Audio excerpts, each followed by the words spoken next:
Hello दोस्तों, मैं जी स्वागत करता हूं आपके अपने चैनल जीत फॉर यू पर। जैसा कि आपको मालूम है कि 3 नवंबर को आपका SEAS यानी कि state education achievement survey test होने वाला है। तो उसका प्रैक्टिस टेस्ट लेकर आया हूं मैं क्लास 6 का सब्जेक्ट मैथ यानी कि गणित का, ठीक है ना। तो टोटल आपको मालूम है 40 क्वेश्चन होते हैं, तो अपन ने 20 क्वेश्चन देख लिए।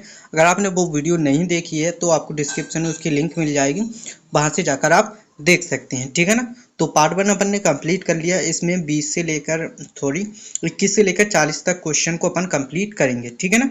तो 20 तक अपन ने कंप्लीट कर लिया था, इसमें 21 से अपन स्टार्ट कर रहे हैं। तो अपना क्वेश्चन क्या है, देखिए।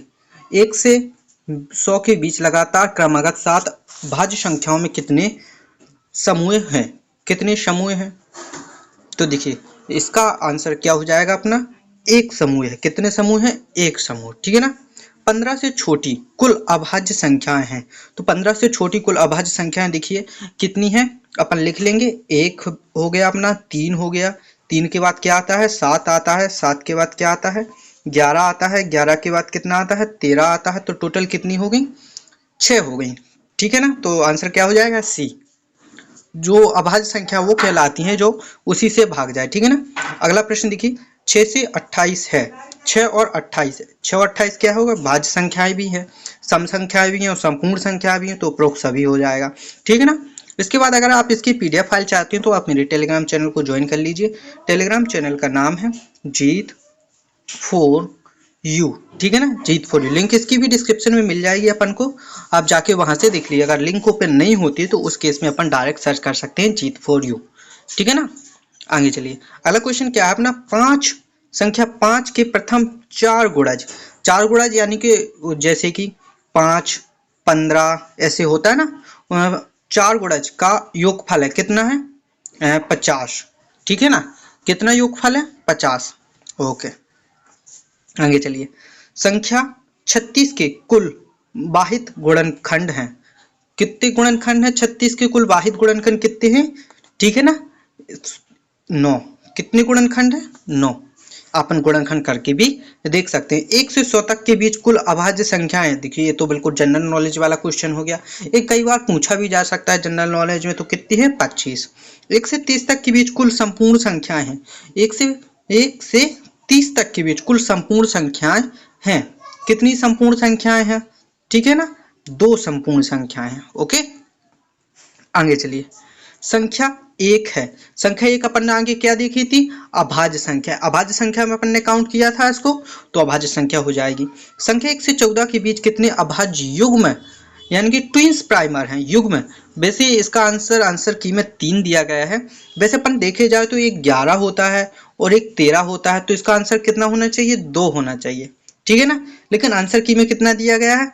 3, यानी कि डी वाला दिया गया है, तो अपन डी वाले को ही लगाएंगे। एक आध और होती है तो थोड़ा मुझे समझ में नहीं आ रहा है। आप चाहे तो अपने टीचर से भी पूछ सकते हैं इस वाले क्वेश्चन का स्क्रीनशॉट लेके, इसका सही आंसर क्या होना चाहिए, ठीक है ना। मेरे हिसाब से इसका बी होना चाहिए, लेकिन आंसर की में क्या दिया गया है? डी वाला दिया गया है। ओके, ठीक है। अगर और किसी क्वेश्चन में आपको डाउट आता है तो आप कमेंट करके पूछ सकते हैं। 2 अभाज्य संख्याएं जिनका अंतर 2 कहलाती हैं। क्या कहलाती हैं? अभाज्य युग्म कहलाती हैं, ठीक है ना। आगे देखिए, 100 से छोटी 7 क्रमागत भाज्य संख्याएं जिनके बीच कोई अभाज्य संख्या नहीं हो का योगफल होगा। 100 से छोटी, 100 से छोटी में कितने आ जाएगा? 99 तक आ जाएगा, ठीक है ना। 100 से छोटी में क्या क्या आ जाएगा? 99 तक सारी संख्याएं आ जाएंगी।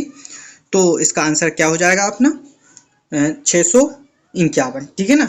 1 से 10 तक के सभी से पूर्ण विभाज्य संख्या है, कितनी है? तो देखिए सभी 1 से 10 तक से सभी पूर्ण भाज्य संख्याएं हैं। इतना भी हो जाएगा, इतना भी हो जाएगा, उपरोक्त सभी हो जाएगा, ठीक है ना। आगे चलिए। 2 संख्याएं जिनमें केवल एक ही सार्वगुणनखंड कौन फैक्टर होता है कहलाती हैं। क्या कहलाती हैं? अभाज्य संख्याएं। क्या कहलाती हैं? सह अभाज्य, ठीक है। रिक्त स्थान में ऐसा अंक है ताकि संख्या 11 से विभाज्य हो जाए, तो इस खाली स्थान में ऐसा अंक भरना है अपन को कि 11 से विभाज्य हो जाए, ठीक है ना। तो उसमें क्या भर देंगे? 8 भर देंगे। अपन एक एक करके चेक कर लेंगे, जिसमें पूर्ण भाज्य हो जाएगा उसे अपन संख्या में भर देंगे। तो आंसर क्या आएगा अपना? बी वाला 8 अपना सही आंसर आएगा। ओके, आगे चलिए। 2 टैंकर में क्रमशः 425 लीटर और 340 लीटर पेट्रोल आता है, ठीक है ना। उस बर्तन की अधिकतम धारिता है इन दोनों टैंकरों के पेट्रोल को पूरा माप सके, कितनी हो जाएगी?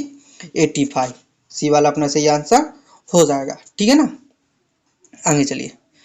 प्रातःकालीन सैर में 3 व्यक्ति एक साथ कदम उठाकर चलना प्रारंभ करते हैं। उनके कदमों की लंबाई क्रमशः 40 सेंटीमीटर, 48 सेंटीमीटर और फिर 45 सेंटीमीटर। इनमें से प्रत्येक न्यूनतम कितनी दूरी चलेगी? वे पूरे कदम तय करें। कितनी दूरी न्यूनतम चले? ठीक है ना, तो इसका आंसर क्या हो जाएगा? 720। ओके ओके, आगे चले। तो आज सबसे छोटी संख्या कौन सी है? जैसे 12, 16, 24 और 36 से भाग देने पर प्रत्येक दशा में 5 शेष रहता है। प्रत्येक दिशा में कितना शेष रहता है? 5 शेष रहता है, तो 149 हो जाएगी। ठीक है ना, 12 से भाग देंगे तो 5 शेष बचेगा, उसे आगे जो भी दिया गया है। सोनम 57 किलोग्राम और 93 किलोग्राम भारों वाली 2 चावल की बोरियां खरीदती है। भार के उसे वट्टे का अधिकतम मान क्या होगा जो दोनों बोरियों के भार को पूरा माप ले? ठीक है ना, पूरा माप ले, क्या होगा? 3। ठीक है ना, आगे चलिए। अगला क्वेश्चन क्या है? किसी मकान के एक कमरे की लंबाई, चौड़ाई, ऊंचाई 403 इतनी है। ऐसी सबसे लंबा फीता टेप जो कमरे की तीनों विमाओं का पूरा माप ले सके। ठीक है ना, पूरा माप ले सके। कितना आंसर हो जाएगा अपना? 31, यानी कि ए वाला अपना सही आंसर हो जाएगा। आगे चलिए। 20, 25, 30 से विभाज्य 3 अंकों की सबसे छोटी संख्या है। 20 से विभाज्य है, 25 से विभाज्य है और 30 से भी विभाज्य है, और 3 अंकों की सबसे छोटी संख्या है, तो आंसर कितना आ जाएगा? 300। इसमें 30 से भी भाग चला जाएगा, 20 से भी भाग चला जाएगा और 25 से भी भाग चला जाएगा। ठीक है ना, तो इसमें अपन ने 40 क्वेश्चन को कंप्लीट कर लिया है पूरा। अब क्या करना है अपन को? इस वीडियो को अपने दोस्तों के साथ भी शेयर कर देना है ताकि उनकी भी हेल्प हो सके। वीडियो को लाइक और चैनल को सब्सक्राइब कर देना। ऐसी वीडियो मैं आपके लिए लाता रहूँगा। मिलते हैं अगली वीडियो में, तब तक के लिए धन्यवाद।